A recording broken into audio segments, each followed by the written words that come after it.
if a fight breaks out, and we're not talking about a fist fight. I've never actually been in a meeting with a fist fight, but I have been in meetings where people have started yelling at each other. Well, speaking very passionately. As a team, you got to know all the facts. And so being able to draw that out of people and create an environment where they're comfortable just, speaking the elephant in the room. If the elephant stays in the room, then the whole team has failed. It also matters that, the level of self-awareness that the CEO has. The CEO has the most power in the room. And whether they choose to use it consciously or whether they're using it subconsciously, they have a CEO card.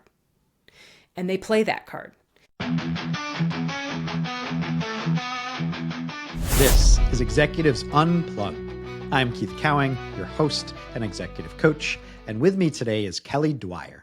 Kelly is a coach and a facilitator. In addition to one-on-one executive coaching, she also facilitates leadership offsites with CEOs and their leadership teams for venture and private equity-backed companies. And in those conversations, she facilitates an environment to help build trust, generate alignment, and help teams tackle the conversations that really matter.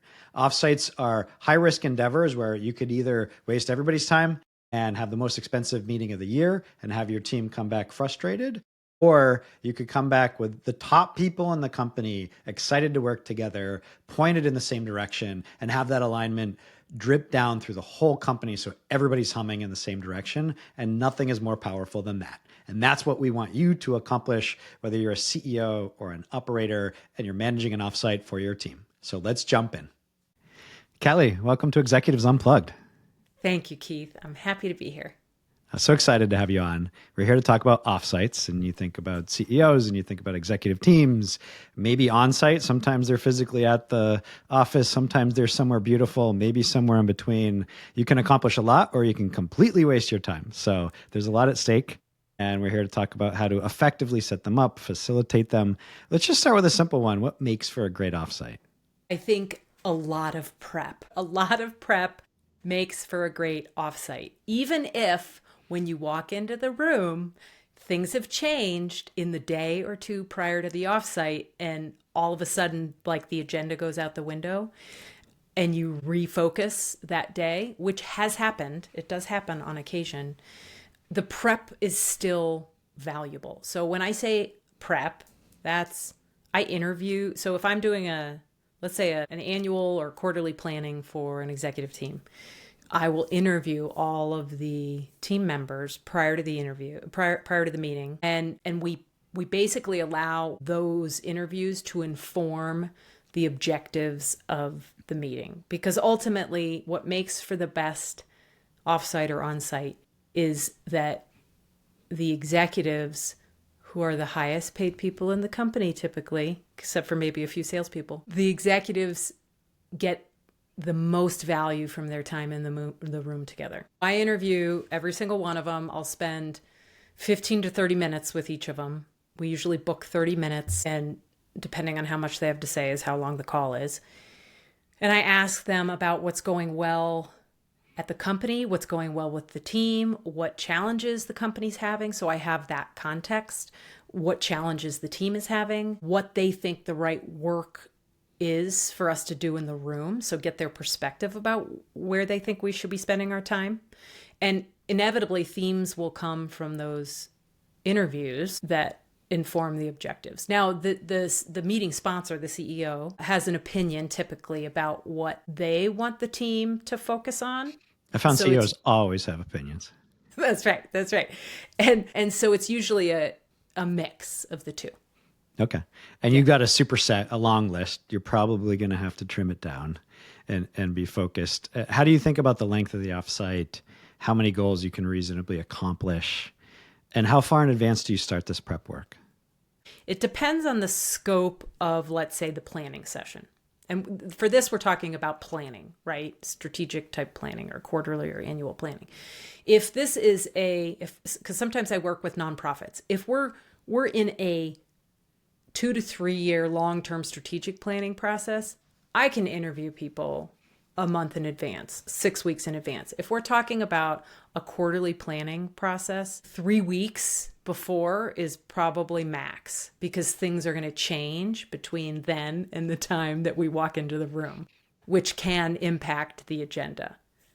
Now, let's talk about the space and the physical space and the time. Is it 1 day? Is it 2 day? Oh, yeah, And yeah. it's not one size fits all, but what have you seen that works well? I have seen, so for quarterly planning, a day or a day and a half. If you've got a new team member, you may want a day and a half so you can do some of that softer stuff or the more team building, team dynamics.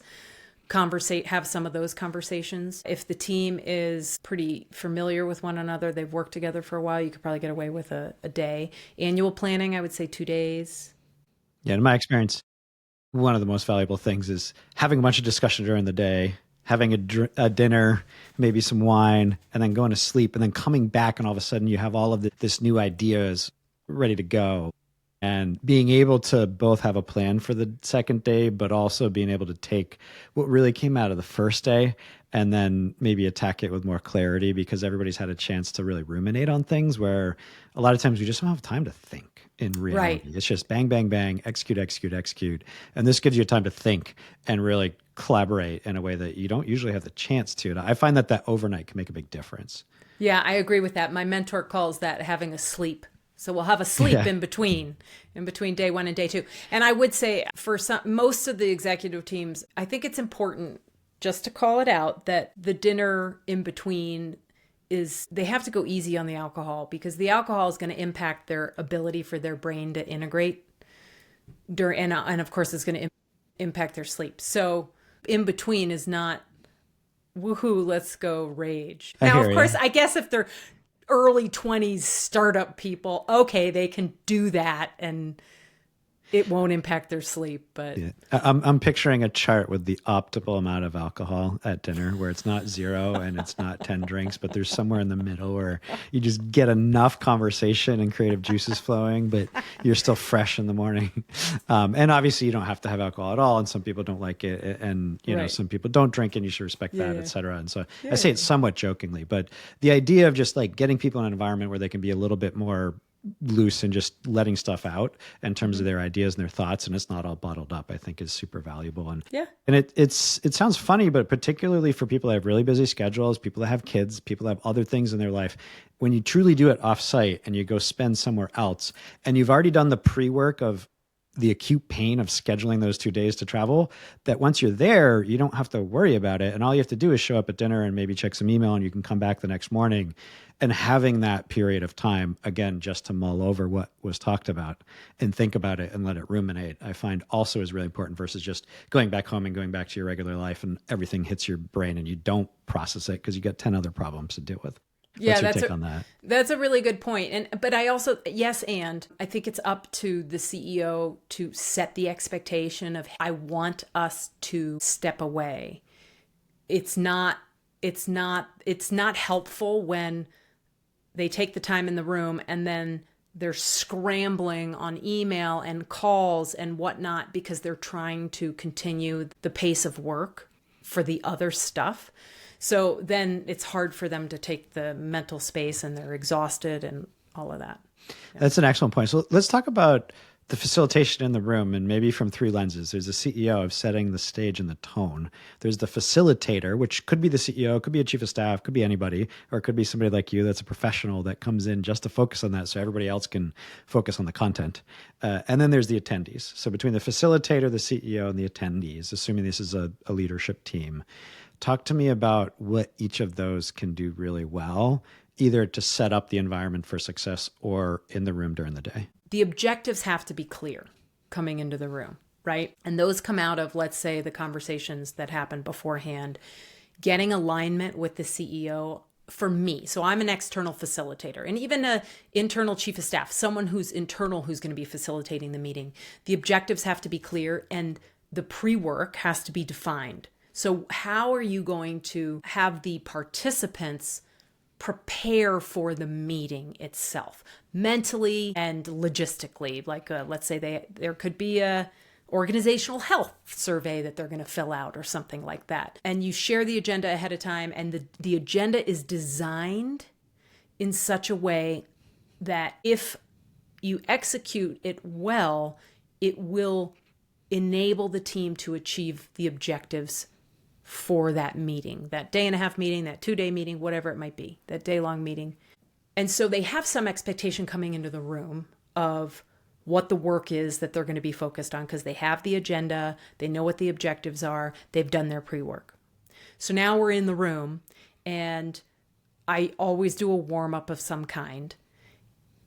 It depends on the personality set that's in the room. Sometimes we can do something that's a little more silly. Sometimes that's just goofy, silly, warming up the brain. It doesn't necessarily need to be serious or super aligned to the work that's going to be done in the room. And then other times, some CEOs have less patience for something like that, or they don't want to do anything that's sort of soft feeling. So the warm up will be more of a reflection that is priming people's brain and sharing each other's perspectives about what they want to get out of the day, what they're coming into the room with. So jumping in now, you're running the offsite. What's the CEO's job? How would you articulate that? Okay, I think it depends on the CEO's personality and chemistry on the team, right? So this is all contextual, but by and large, their job in the room is to provide their vision, right? Making sure that the team is clear what their vision is for the short term and the long term. If it's reminding them of what the long-term vision is, because sometimes that's a really nice grounding mechanism to have the CEO speak the vision, the longer-term vision again, because it helps frame the rest of the conversation. If there's a new team member in the room, I've had this happen a number of times. Sometimes the CEO's job is to educate. Like there's time that's spent in the meeting helping bring this person up to speed. And these meetings, and I have to say, for the new executives to the team, when this meeting happens in their first month at the company, it is such a nice way to bring them up the learning curve faster. Because you're talking about strategy, right? So they're getting the bigger picture in the conversation. Super rich, succinct context dump. Here you go. Yes, absolutely. Absolutely. So what does that look like specifically? Is that pulling up some slides and spending 20 minutes on it? Is that just open mic, walking through a whole bunch of context that's behind something? Is that a pre-read? I know it can take many different flavors, but what have you seen that works? Well, I think I would just make the observation, pull it forward into everyone's awareness that, hey, we have new team members in the room. And at the beginning of a meeting, I will take the team through a process of creating meeting behaviors or meeting agreements. So a set of agreements that the team has for the time in the room together. And there have been times where when we have a new team member, I will have a specific meeting behavior or meeting agreement around, like, there aren't any dumb questions, because you want to create a space where the new person feels it's okay to ask what might seem like a dumb question or a basic question without feeling like they're going to be judged poorly for it, and setting and reminding the CEO that they have a new person in the room. And one of the ones I like is step up, step back. So you have, this is more for, let's say, an extended leadership team. So you've got some, because I've facilitated planning with extended leadership teams as well. So you've got the executives in the room plus the next layer of leadership, or selected people that have certain purview in the organization that makes them the specialist. Yeah, something, wherever, whoever decided they needed to be in the room. So by whoever you mean the CEO.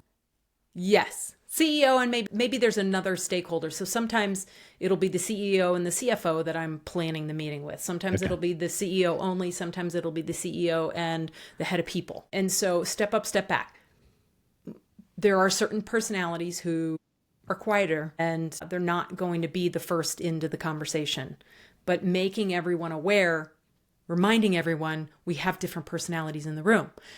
There's always going to be the people that are going to be first into the conversation, sharing their opinion. And you want to remind them, okay, put your voice in there and then step back and don't talk again until you hear 2 or 3 other people talk. So that's step back. Step up is, hey, if you know you're the person who always is the last person to share their perspective, challenge yourself to put it in a little sooner. So step up, step back is one. And people know it when you say it, but if you don't say it and say, hey, just watch for this and then do it, then they may not. Yeah. take care of your humanness. So to your point, in our pre-conversation, you talked about, some of the little things like housekeeping. If we're not at a company site, where's the bathroom? People need to know where the bathroom is. So, okay, take care of your humanness. We are going to take some breaks. If you need to use the restroom and we're not taking a break right now, go to the restroom. If you need water, get some water. If you need to stand up and walk around while we're talking, do that. Because there are times, especially in the afternoon, where sitting, it just doesn't work for everyone. Like for me, I'm sort of a body type person. And so when I'm starting to feel the energy needs some release, I'm going to walk around. Nobody wants to sit in one small room for 10 hours and just be there and do the stuff anyways. You got to have some dynamic nature to it. And some of it, I think you can have scheduled, and some of it has to just be, hey, it's a good time for me to stand up, get some coffee, talk from the corner of the room, at least move my body. Yeah. Yeah. And if there are, if you're going into a team that has a tendency to interrupt each other, then you add an agreement around don't interrupt each other. Let people finish their thought. So it depends on the team. And you don't always have the luxury of really knowing the team going into the room. And that's a different story, but... And so you've got the CEO setting the tone, setting the vision, bringing the context, getting people up to speed if they're not already. There's almost always at least one person that's new. It's rare that everybody has been there for a long time and has all of the context. And then you've got the meeting agreements of how you're going to run the day.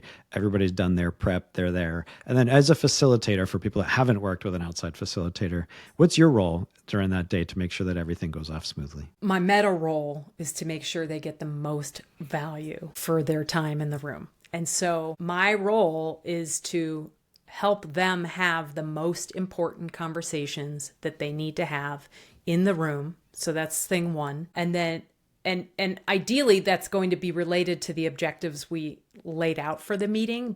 But if things have shifted and they need to have different conversations in the room, then we reset the objectives. But we make sure before we dive into that conversation, I will ask the question, okay, what is it we're trying to achieve with this question? What's our with this conversation? What's our objective? So we get clear as a group before we jump into that unexpected conversation. And then my role is to manage time, and that is an art. That's a brutal one. Everything is stacked against you when it comes to managing time in these things. Yeah. Well, it also depends on the personalities in the room, because sometimes you have a team that is 70% talkers. That's when it becomes really hard.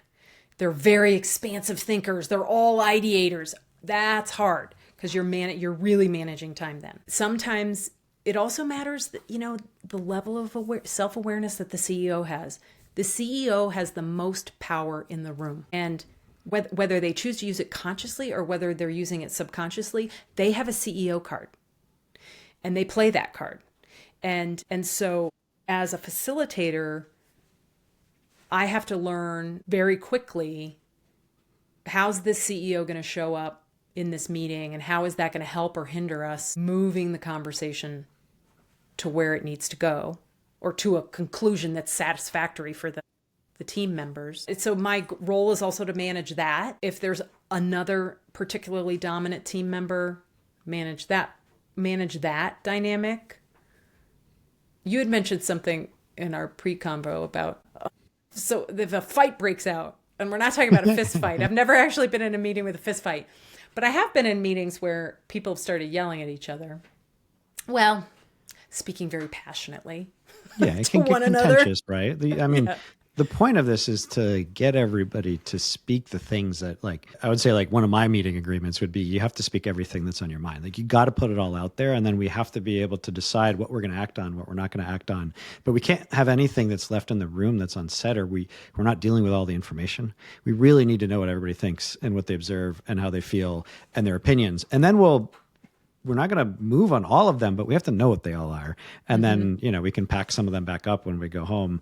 But as a team, you got to know all the facts. And so being able to draw that out of people and create an environment where they're comfortable just, speaking the elephant in the room. If the elephant stays in the room, then the whole team has failed. Yeah. Yeah. But that means it might get that's contentious. The ideal. That's the dichotomy, right? That's the art. Yes. That is the art. What is the art? And sometimes I'll let the argument go for a while and see, okay, where's this going? Okay. Are they going to be able to manage this themselves? How is it impacting the other people in the room?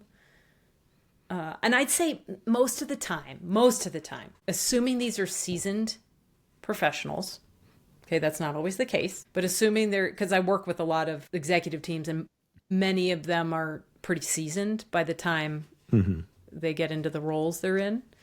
And so it's not often that I would have to step in, I would say, because there is a certain level of emotional intelligence, self-awareness.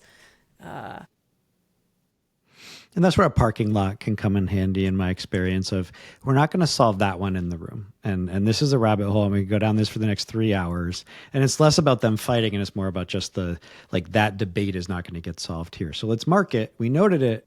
It's a real thing and there's different viewpoints on this. Let's get as precise as we can about where the disagreement is and where it isn't. And where there is disagreement, we can have this as a follow-up and we can come back to it. But you got to be able to sort of move the conversation on without just swiping it aside and saying that doesn't matter. Because it clearly matters to them if they're heated.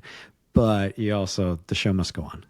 I'm glad that you brought up the parking lot because that is actually one of those meeting agreements. Use the parking lot. And I'll have the parking lot up on the wall. And in this case, we're talking about in person. And I have my sticky notes. And it's not just for disagreements. It's for what you talked about, the rabbit holes, which can happen. Part of my role as a facilitator is to, hey, time out, and feel comfortable enough just interrupting. And I do. Well, I try to choose the right time to interrupt. But hey, time out. This feels like a rabbit hole. Should we put it in the parking lot? And let the team decide. Because there are some times where they'll say, no, this is important. We need to keep talking about it. Okay. Do you use timers in the room? That they can see? No. Yeah. Not usually. Mm-mm. I've experimented with that and I do like it. You just have a little digital timer and you set 10 minutes of hey, that's the budget for this conversation. And it hits, you're like, okay, do we want to extend it another 10 or are we going to move on? But there's an active decision point that needs to happen. And I think sometimes it's the wrong tool, but it is a tool that is out there that people can use. That's good. I mean, I use a timer for me, but I'm checking the time. That's a good one. I haven't used that. The little magnetic one, you can just throw it on the whiteboard. And talking about the room, let's talk about the setup a little bit. Do you like slides? Do you like whiteboards and sticky notes? I tend to like whiteboards and sticky notes and maybe slides for context, but just sort of getting away from the structure of spreadsheets and documents and just letting people think and talk and be a little bit loose and open-ended, which I find is really valuable. But obviously, it's going to depend on the environment. I'm curious what you find is effective. I think it's a combination, and it really depends on what the work is that needs to be done in the room. By and large, I discourage presentations during these types of meetings because that just eats up conversation time or time that they could use in dialogue.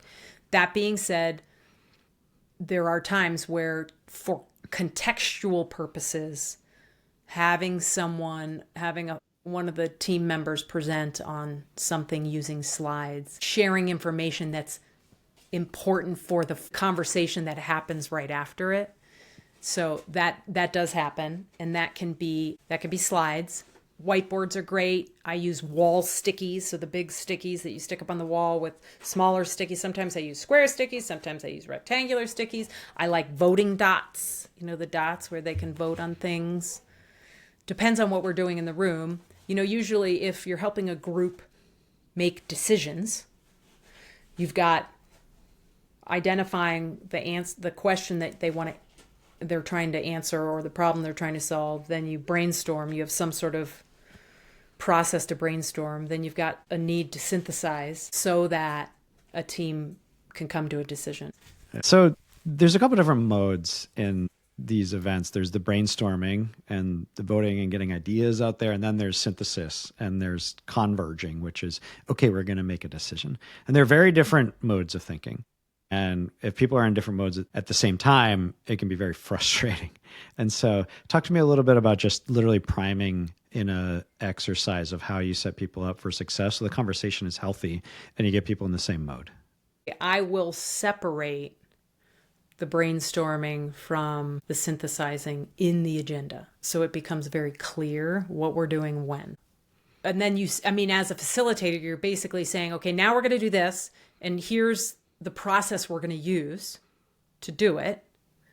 And you're going to have this amount of time. And these are your prompts. And here are your tools. Here's your Sharpie and your sticky notes. Use a Sharpie, not a pen, so everyone can see. And you're constrained. You can only write so much on a sticky with a Sharpie, yes. So you have to be succinct. Yes. Well, also, so you have the Sharpie, you've got the sticky, and it's one thought or idea per sticky.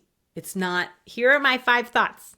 I'm going to stick them on one sticky, and they're going to be so teeny, no one can read them from 3 feet away. And what about on the synthesis side? So there's the brainstorming, and then there's the synthesis of, let's make a decision. There were 5 ideas. We need to trim it down to 3, some kind of convergence. How do you help the team get from a large set to a small set, or actually make a decision? Do you like making decisions in the room? Do you like sending people home with very specific commitments? What does that look like? It depends on who's making the decision. So I don't know. Are you familiar with the Enneagram? Yes. Okay. I'm an Enneagram 9. We love consensus. And I'll never forget consensus. I hate it. I mean, like you should strive for it, but you can't rely on it. You have to be able to move even when you don't have it. Right. But as a 9, that's sort of my default. And so I was in the room once facilitating. I'm the achiever, whichever one that is. That's a 3. Okay. You're an Enneagram 3? Yeah. And I was in the room facilitating this group, and I had just sort of moved into this mode of trying to get the team to consensus about this one thing. And the CEO actually had to step in and was like, hold on, hold the phone. This is not a democracy. Okay. I'm going to make this decision.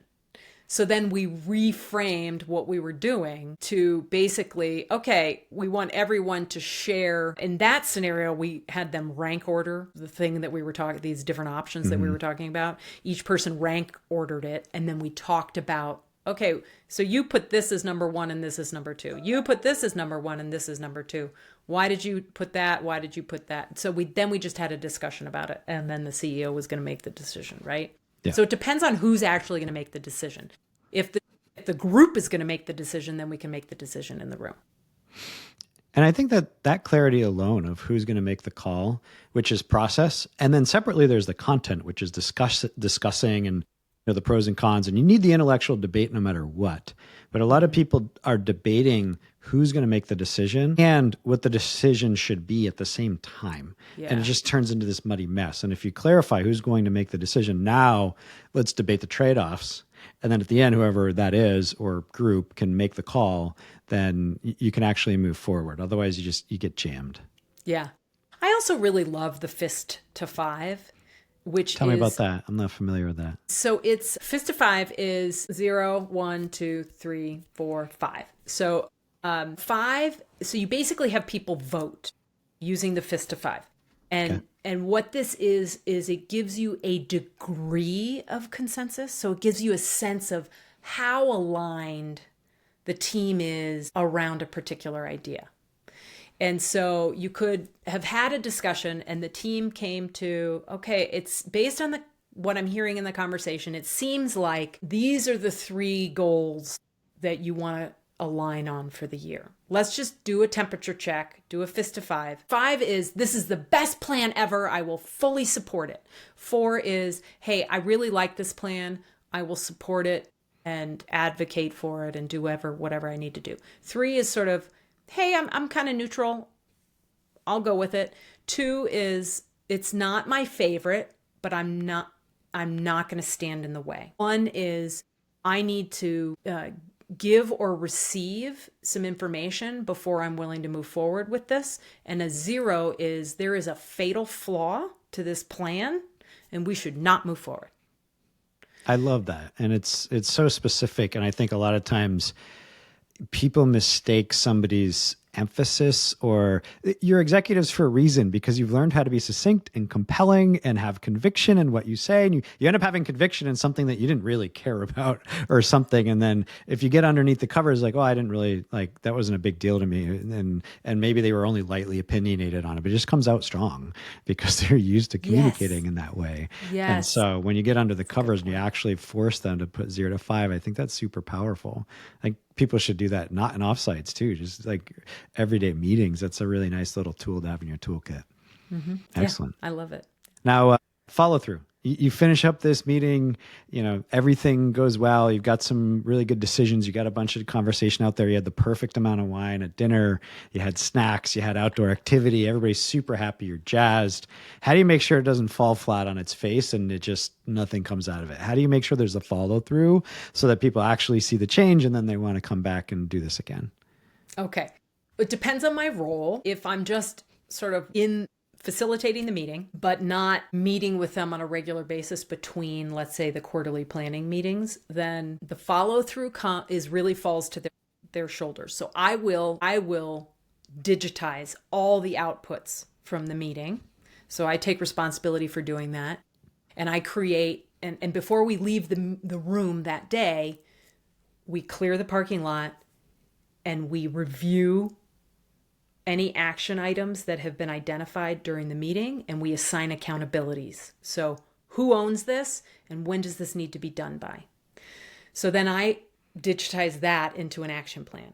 So then usually within 24 hours, the team gets the digitized outputs from the meeting. So they have their action plan. Ideally, the team has their cadence of meetings. So I love the L10. It comes kind of from the EOS world, but the 90-minute weekly executive team meeting has the same structured agenda every week, maybe different topics, but the structure of the agenda is the same. And so the action items start to roll into that meeting and into the different executives' departmental work, let's say. If in the scenario where, let's say, I've worked with an extended leadership team, so executives plus the next layer, and then I'm working with them in between quarterly planning sessions, then that we can move to like a spreadsheet where you're tracking the goals and the initiatives. You might do a stoplight tracker, red, yellow, green, are things on track, things off track. So you have to have some way to track progress against the goals and whether you're on track or off track. And so we could meet on a monthly basis. But if you've got a chief of staff, that person can take that role of making sure the team is staying aligned on the work in between meetings and making progress against the goals. It sounds like in the room before you leave, it's, hey, here's what was in the parking lot. Let's make sure we talk about that. Here were the clear takeaways. Let's make sure we talk about that. Let's have a wrap. And then it's the digitization. And okay, when you get back, you can reference it and it's right there for them. Mm-hmm. And so, Kelly, this was super. And if somebody's thinking about taking their executive team and going somewhere, they now have a playbook to make sure they have the right goal, that the CEO can set the tone, that everybody knows their role, maybe get some meeting agreements in place, have an internal or external facilitator to make sure everybody else can focus on the content, make sure you have good takeaways. And like you said, this is the most expensive meeting you will have all year. And you've got all of the most important people in the company theoretically in this one place. And so the stakes are high. It could either be a total waste of time and energy and cash and frustration, or it could, change the direction of the company because you get everybody aligned and humming in the same direction, and nothing is more powerful. So use your offsites well. Where can people find you? This has been a great conversation, Keith. Thank you for having me. People can find me on LinkedIn, Kelly Dwyer. You can find me at my website, kellydwyer.co. So KELLYDWYER.co. And then I also have a podcast. So you can get to know me a little bit more through the podcast. It's called Life from Within. You can find it anywhere you find podcasts. We also have a website, lifefromwithin.com. Kelly, thank you so much. Thanks, Keith. I had fun talking to Kelly about offsites. I've been in many offsites myself, and I've seen the entire spectrum, both as a facilitator and a participant, about how they can come out on one side or the other. And it's so important that you use that as a precious opportunity to get your team aligned, collaborative, and working on the same problems and viewing the future in the same way. And if you enjoyed that, then please go ahead and follow the show. Share this episode with somebody that you know that is working on getting their leadership team on the same page, and give us a positive review or a comment on your favorite platform. Until next time, enjoy the ride.